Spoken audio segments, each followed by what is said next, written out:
पुण्यात सुद्धा गणपती विसर्जन मिरवणुकीसाठी 17 प्रमुख रस्ते बंद असणार आहेत। लक्ष्मी रस्ता, बाजीराव रस्ता, टिळक रस्ता, केळकर रस्त्यासह 17 प्रमुख रस्ते बंद असतील। मिरवणूक संपेपर्यंत हे सगळे रस्ते बंद असणार आहेत असं कळवलं गेलेलं आहे।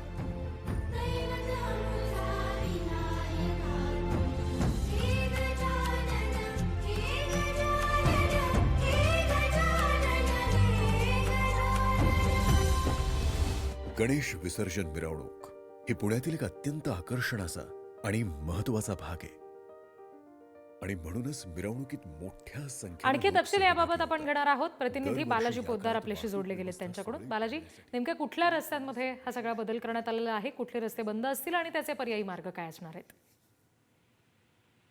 रिद्धी, उद्या सकाळी 9:30 वाजता जे आहे ते सार्वजनिक मिरवणूक सुरू होईल। त्यामुळे मध्यवस्तीतले सगळेच रस्ते जे आहेत ते बंद करण्यात आलेले आहेत। जड वाहतुकीसाठी सुद्धा हे रस्ते बंद करण्यात आले आहेत। तर पुण्यातील प्रमुख जे रस्ते आहेत, शिवाजी रस्ता, लक्ष्मी रस्ता, बाजीराव रस्ता, कुमटेकर रस्ता, गणेश रस्ता, टिळक रस्ता, KYC केळकर रस्ता, शास्त्री रस्ता, जंगली महाराज रस्ते, हे सगळे रस्ते बंद असणार आहेत। पुणे सातारा रस्ता आहे, त्याचबरोबर सोलापूर रस्ता, प्रभात रस्ता, हे सगळे रस्ते बंद असणार आहेत। आणि यासाठी पर्यायी वाहतूक म्हणून वर्तुळाकार मार्ग तयार करण्यात आला आहे, जो शहराबाहेर पडण्यासाठी वाहन चालकाने तो वापरावा असं आवाहन करण्यात आलेलं आहे।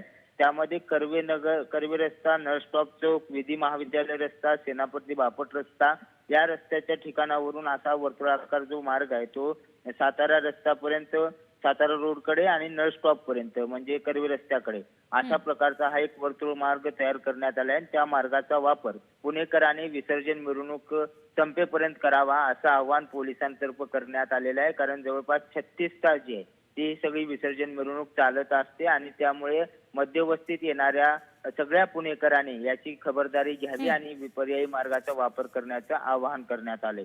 जी, धन्यवाद बालाजी सगळ्या माहितीसाठी।